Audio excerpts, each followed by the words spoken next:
this document entitled Veritatis Splendor, or the Splendor of the Truth, written by St. John Paul II in 1993. And he describes there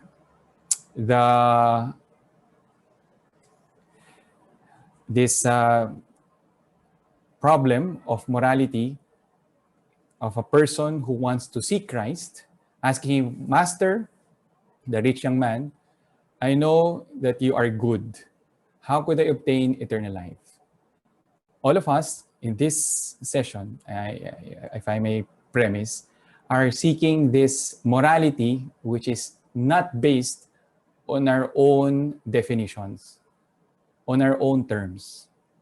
We want to seek the good, the true, which is not something that we define on our own. It's objective reality. It's not based on something that was invented by man. It is based also on what God has left in the imprint of man. Following up our lesson last time, the natural law written in the heart of man by the Creator is that good, which he calls the natural moral law. I think if we premise this, then we could easily understand many of the concepts in Catholic moral theology. We could already combat, at the first instance, this notion that morality is subjective or that morality is relative. And then preparing these classes, I encountered one powerful question. Many of those friends of ours, perhaps, are thinking that ethics is relative. It is based on the society's ideas on each person's location, circumstance, epoch, etc. If we go step back in the previous lesson regarding natural moral, written in the heart of man, immutable, it is always with him, mankind with his nature, man with his nature, throughout human history will be the same. The same goes for many principles that we will discuss today. So these things are objective. This is not something I just defined. All these are based on 2 millennia of Catholic tradition and also deep thought about morality, about ethics. Second premise or second introductory point, trust the process. No? In preparing the class, I encountered several questions which will not be answered today. No? Meaning these questions, will be entertained and will be answered in other sessions, because as we go through these classes or these sessions, we will have another session on person society, another session on sin, another on virtues and grace, and there will be a class even on each of the commandments. So we will not hurry up and we will trust the process. We will wait patiently, learning slowly all these things. No? I understand also that among the people attending the class, there are those who are very enthused, eager beavers, and I encourage you to advance even the reading of Veritatis Splendor, 1993 document by John Paul II, the follow-up of the Catechism of the Catholic Church in 1992, which speaks a lot of the current trends in moral theology. It tries to also answer all those notions that could lead us to error, that are mistaken. So you could do some advanced reading on those, especially for the eager beavers. Cassius Clay. No? Well, when we talk about morality, when we talk about these things that we will be discussing, we will be encountering so many questions that we could also revisit in the past, and also our questions. And it is possible that we could end up in less important details. No? So in these slides, which I will use, no? And also in this class, also in the following classes, I will try to limit myself on the essentials. Although, of course, the complexity of every human situation evident, is obvious when you try to imagine yourself already in the situation itself. You will not be able to simplify some realities just like that.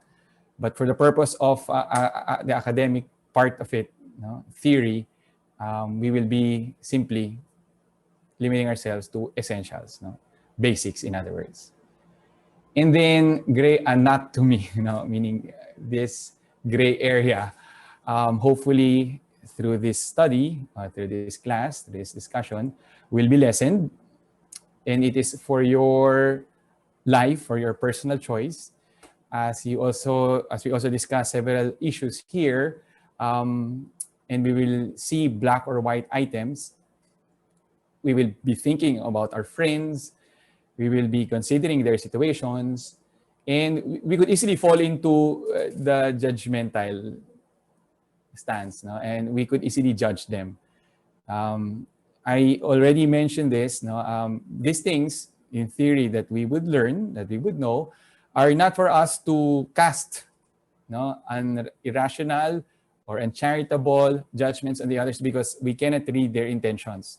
So if we know something regarding ethics, regarding Catholic moral theology, it is the idea here is that we use it for our own personal lives, and also to help our friends find the beauty. This is the beauty or the splendor of the truth, not to judge them, not to lack charity in the process.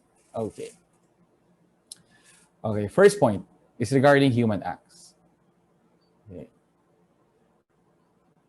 The human acts are those actions of men in which he uses freedom.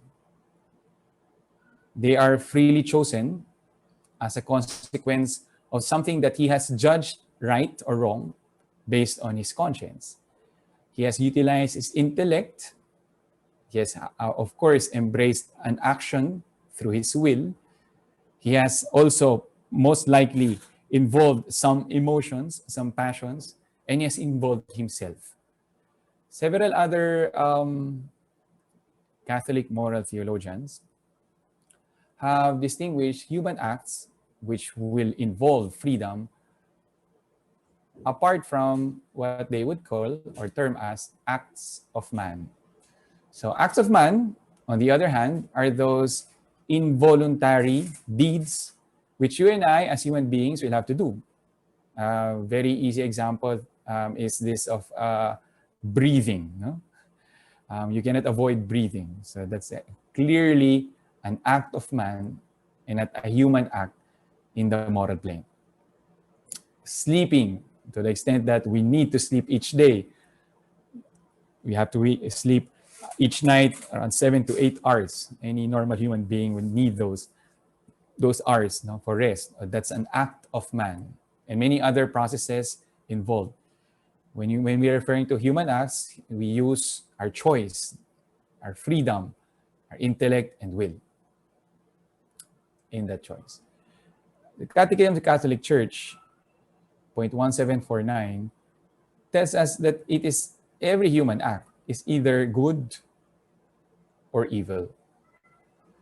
So in other words, every human act is really black or white. Okay, it is good when it pertains to his end. It helps him arrive at his perfection, the man, teleology, the teleos, the destiny of man, and we in Catholic ethics, Christian ethics, pointed towards God. It leads us to God in the end, our human perfection, and it is not good or it is evil when it doesn't lead us to God. That it doesn't lead us to our destiny. Okay. Now, Catechism also tells us, and this is based on, as I mentioned earlier, millennia of tradition. St. Thomas Aquinas would summarize this later on in Summa Theologiae. But of course, he has inherited all the tradition before him in relation to this. That there are sources or constitutive elements of the morality or the rightness wrongness of these actions. And what are those? And this is the topic really of today's class. First, its object, the object chosen by the will, also called as the moral object. Next, the goal of the activity or the end. We term that as the intention. End, corroborated by the circumstances, which could add or diminish the gravity or the responsibility in the human act. One by one, we will study each. Okay, first, the object, the moral object. So what is the moral object?